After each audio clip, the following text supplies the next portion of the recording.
Hello, I'm David Hunt and welcome to Bent TV. My interview today is with an actor. Yeah, I know, tough road, isn't it? Tough road for an actor, but at a very young age, always wanted to, at a very young age, I'm talking about 4-year-old, I can't wait to chat about that, always thought that he wanted to be an actor. But as we know, it's a very rocky road to being an actor with lots of potholes along the way. You know, kept on thinking, yep, maybe. But then studied art, as in acting, and then also went off to LA, auditions and working through all of that. Didn't work out, of course, as so many actors have to then return. And then decided, let's go behind the camera. Let's look at that aspect of it. And did a course there and finished it. And then that opened a whole new door for him, to the extent where he has just won an Actors Award at Tropfest, which is this film festival, a short film festival in Sydney. When I've lived in Sydney, I remember it. The Tropfest was started by a cafe in King's Cross, and they used to put all the chairs out on the main street to have the festival. So very prestigious now around the world, so congratulations on that front.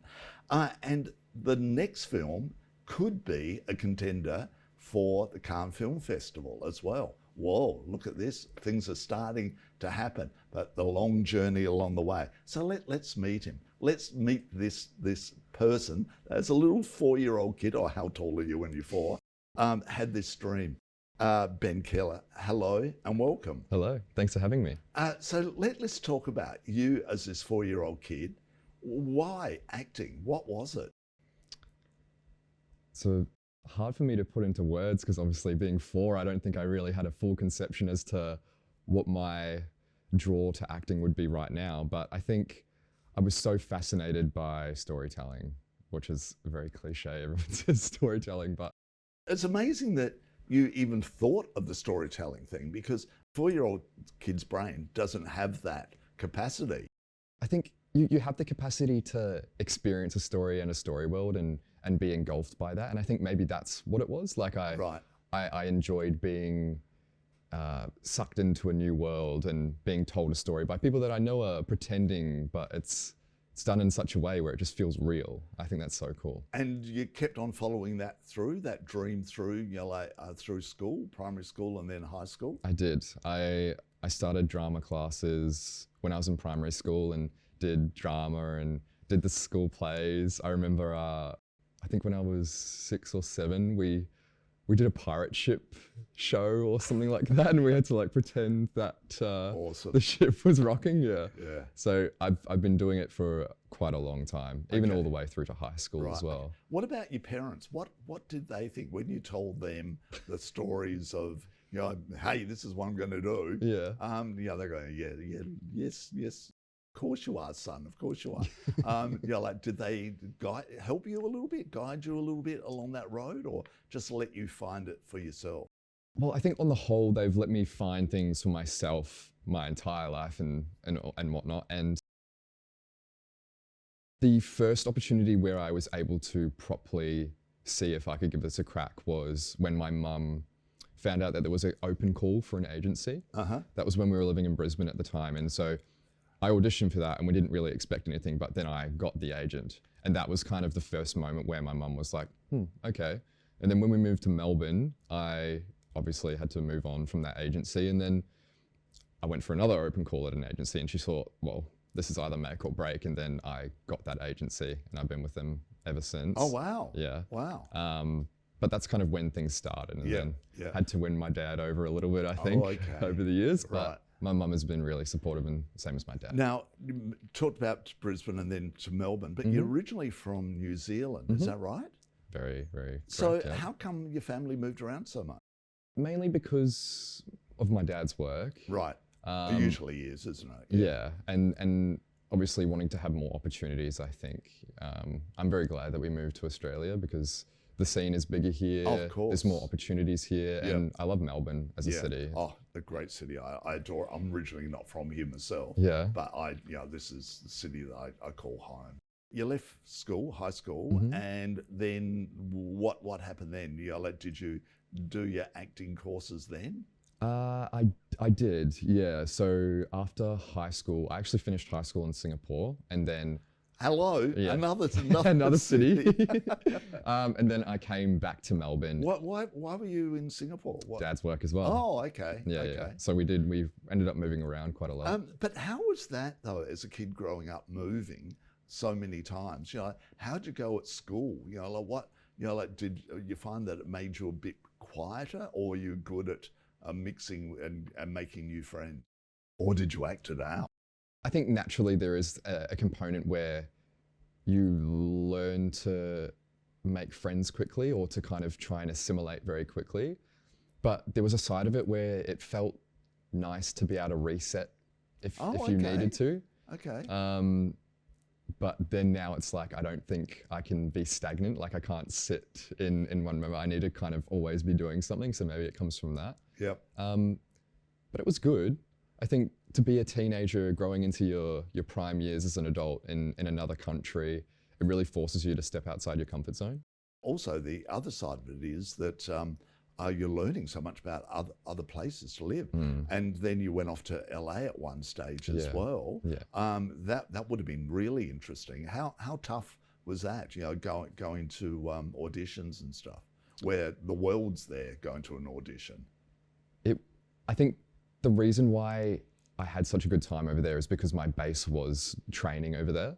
And then when I was doing those auditions and having those meetings, it felt more of like extra on top. Okay. I didn't have the expectation that would happen. So it was kind of a blessing that I did get those opportunities. Yeah. But I was 19. So it was the pressure was definitely on, and I wasn't ready, I don't think, at that time. Oh, okay. Okay, Yeah. You should have waited a few more years to make that jump.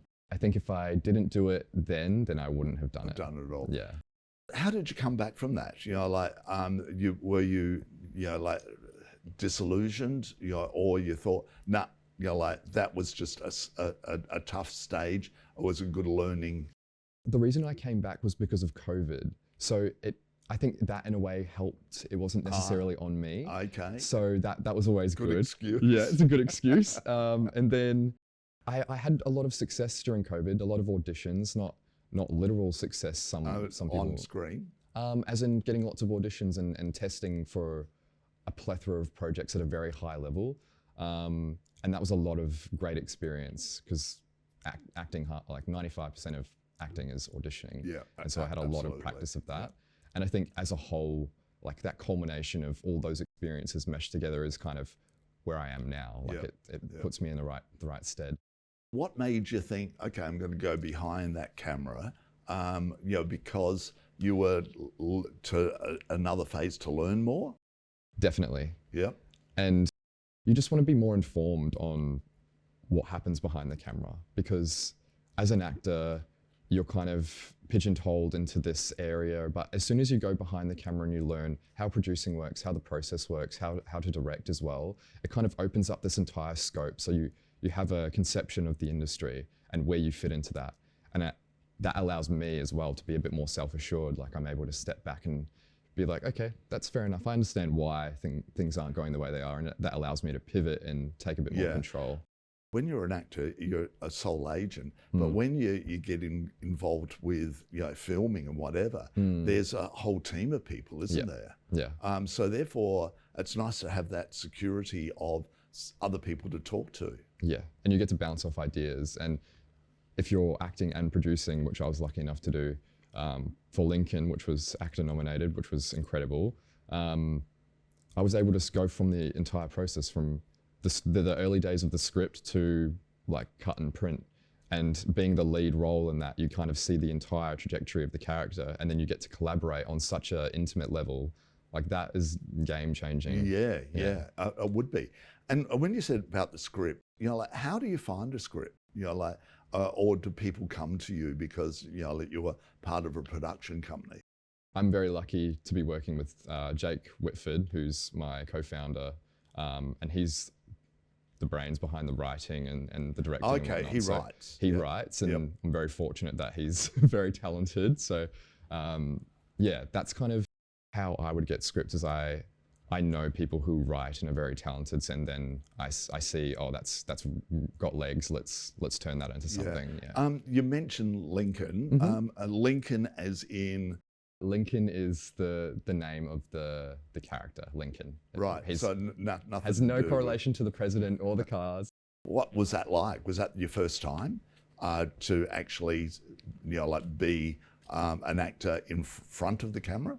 I would say it was more of a resurgence, if anything, because I went through a period after COVID where I honestly wanted to quit. Yeah. And then how many times do you hear that story? Yeah. Yep, you want to quit and then something happens. And then that's when I got behind the camera and then found my crew. Yep. And then we made Lincoln and then developed from the start to the end. And like that was like I'm doing the right thing here. Yep. Like this is what I want to do. It's just I haven't found the capacity necessarily. Yeah. As we know with filmmaking, as in like big productions or TV or short film, it's some money. When we've been talking about it off screen about other projects, it's the money thing, isn't it? Like that's just draining in itself. Explain to our audience, like what you have to go through to get the money together to put on a production.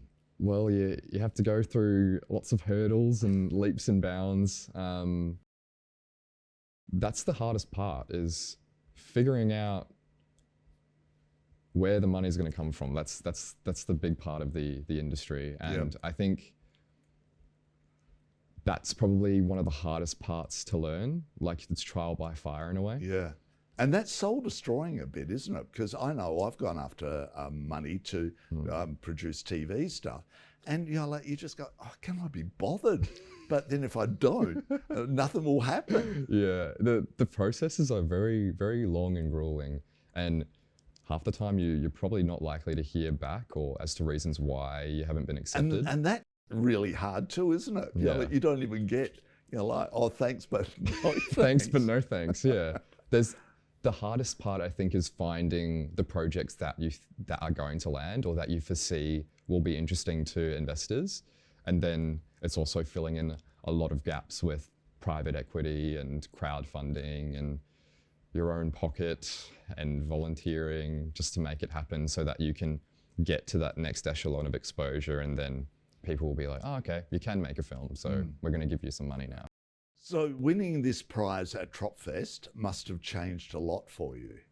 Well, that's opened the door that the reason you're sitting here today in a way, isn't it? Definitely.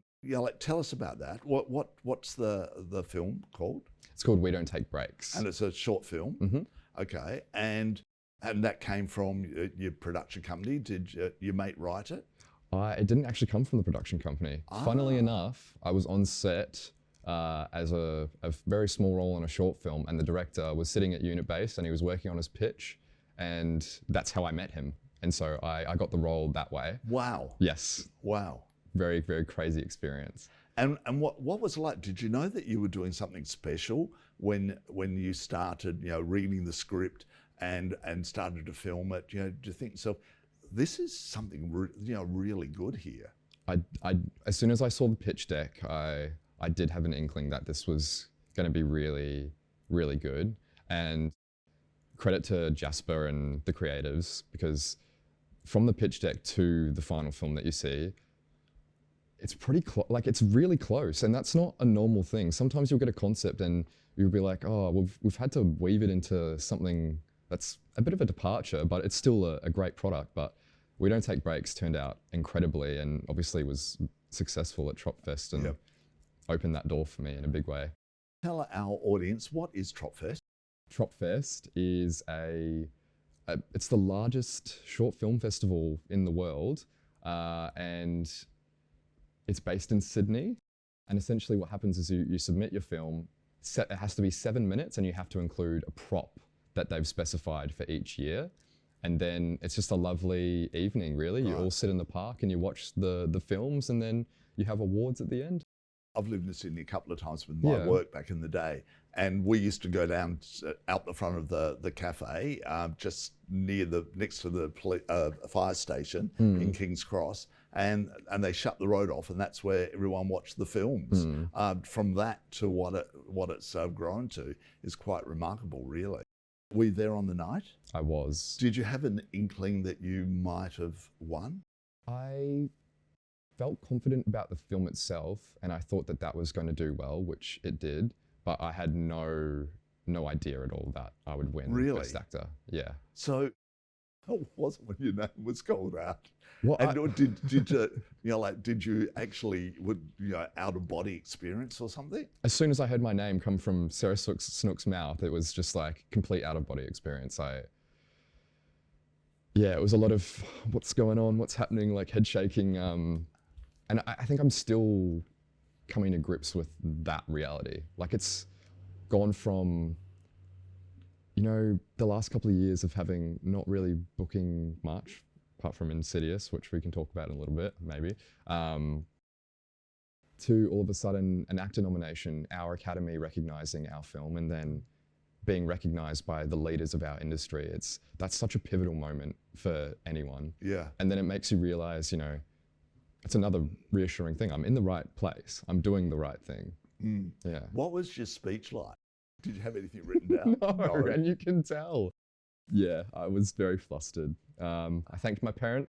I didn't thank my sister, and she's a bit mad about that. But I did thank her afterwards. Right. Okay. And then obviously the team, but it was a bit of a cluster. What was your parents' reaction with your dad that you had to talk him around? Funnily enough, as soon as they were starting to announce the best actors, they were already recording on their phone. So it seems like they were fairly confident, which I was surprised to see.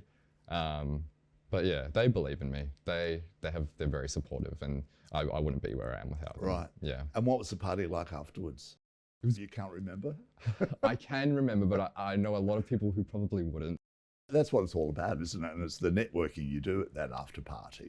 That was a really cool experience because again, you feel like you're part of the industry. You're getting to talk with people that you really respect as well. Okay. Yeah. So was that the first time you really felt part of the industry? In some ways, yeah. And I think from moving on from the ACTA nomination to that event, it was kind of like these stars aligning in a way where I did feel, I can't give up, man. Now is not the time to give up. No. Why would you even be thinking that now? Yes. Well, when you've got to put food on the table is a good reason. Yeah. Now you mentioned another film. Mm-hmm. What's that? Insidious. Yeah. So it's a very big horror series produced by Blumhouse, which I'm lucky enough to be a part of. I can't really say anything because it's a very tight NDA, but that's coming out later this year, which is cool. Horror. Well, and who are these people?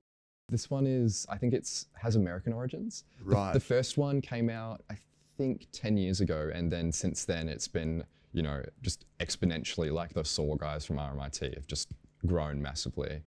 How often do they do one? Produce one? Every 2 years, I'd say. Yeah. Wow. Wow. But I think they had a break. I think there was maybe an acquisition or something that happened, and then they reignited the series. Yep. So how did you get this role? I auditioned. Okay. Yep. And then The good old audition. The audition, yeah. The self-tape these days. Yes.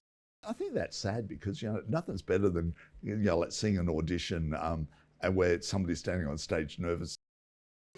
Yeah, thanks. Next.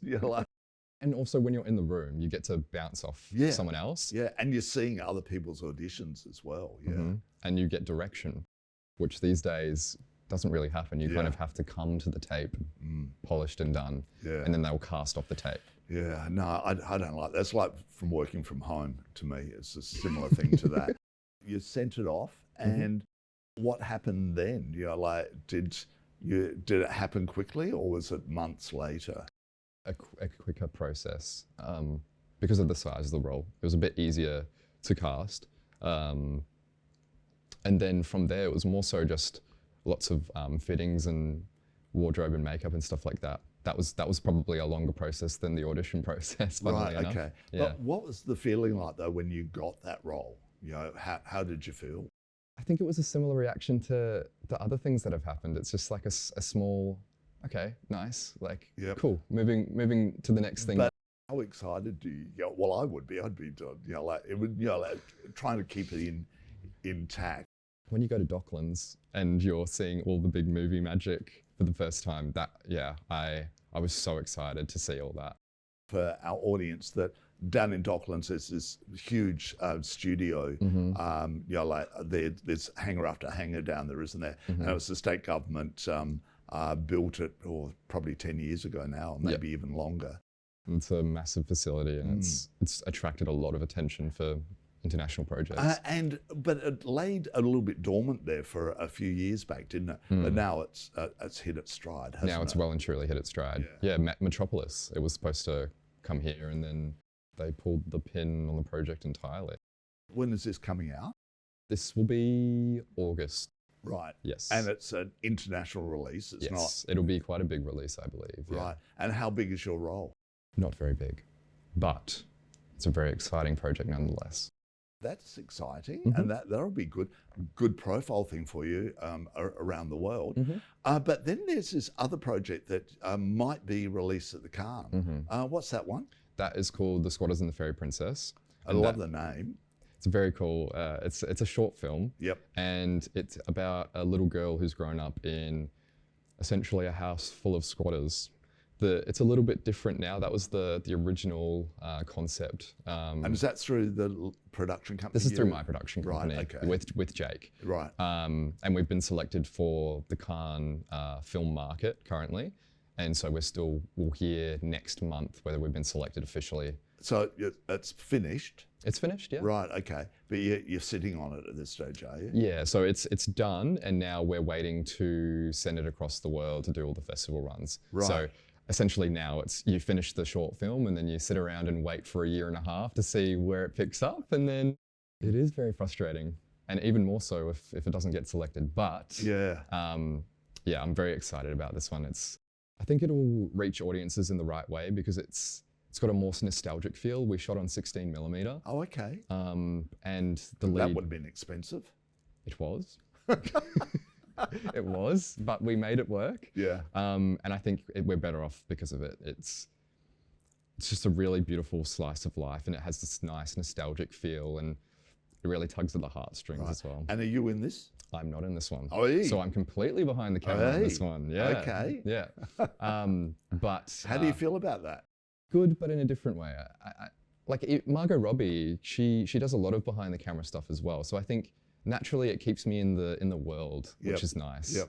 And I'm very proud of this film, and I'm excited to see where it lands. It's very evocative, and our lead actress, Clementine, who's 8 years old. Oh, wow. Was incredible. Wow. Yeah. So hopefully we can kickstart someone else's career as well. Okay. So that was you. And she made it as an 8-year-old and you didn't. How does that make you feel? She started younger than me. Yeah, right. So we'll give her that. You've got 2 projects, sitting there right now. Yeah. And hopefully they don't come out at around the same time. They probably will. It's usually the way, isn't it? So you must be always thinking of down the track what's happening next. Have you got stuff that you're thinking about or working toward? Yes. So our production company, we've got a feature film that's in early development. Okay. So that's our next exciting adventure. Yeah. So yeah, it kind of allows us to fill time while the fairy princess is off doing her thing overseas. Yep. But I'm excited about the feature film. I'm producing that one, and I will be acting in that as well. Okay. And that's a psycho thriller. So it's a very, very different tone altogether. Okay. What about the circuit? The film circuit around the world. Do you go, or do you just release the film out there and sit back and see if it's accepted? Sometimes. I think it depends what festival it is. Yep. If you get into Cannes, you best believe we'd be going to Cannes. Oh, yeah. Yeah. But then sometimes it's just, again, the financials. It's not necessarily feasible. But We're lucky enough to have a lot of beautiful festivals here. So We do. yeah, And short film wise, the St Kilda Film Festival is getting bigger and bigger, isn't it? it is. Yeah. We're going to the Melbourne Short Film Festival for one of Lincoln's last screenings of the festival run. So Okay. we finished that 2 years ago. It's Wow. only just finishing its festival run. And that's the lovely thing about a film as well. It is there for a long time, isn't Yeah. it? Or available to watch somewhere on YouTube or... When you're sending it around the world, you need to lock it so that no one can see it, and then they they want to have the rights to premiere and do that whole thing. Yeah. But then once that's all done, I definitely want to put it out on YouTube and Vimeo and get it distributed that way, because I want people to see it. We made it for people to watch and engage with. And it's important. You never know who's watching it. I think what you're doing is extraordinary, and the fact that you've stuck with it, and and it's now starting to happen for you. And you're still quite young. Well, you're very young, so therefore you've got a great future in front of you. What you're achieving already, you are achieving great stuff. So congratulations. Thank you so much. Yeah, it must feel good. It does feel good. Yeah, until where's my next meal coming Yeah, from? where's my next meal? Where's my next project? I think that's another thing. Yeah. It's always going to be a hunt in a way, right? Like you're always looking for the next thing, and in a way that's a good mindset, because you never settle. So thank you so much for chatting with me today. I've been talking to Ben Keller. Keep an eye on him. He's going to be a big star one day, either behind the screen or in front of the screen. I'm David Hunt, and I'll be back again next month. You're not getting rid of me. I'll be back again next month, but not with Ben. He's gone now. We've forgotten about him already. See you, folks.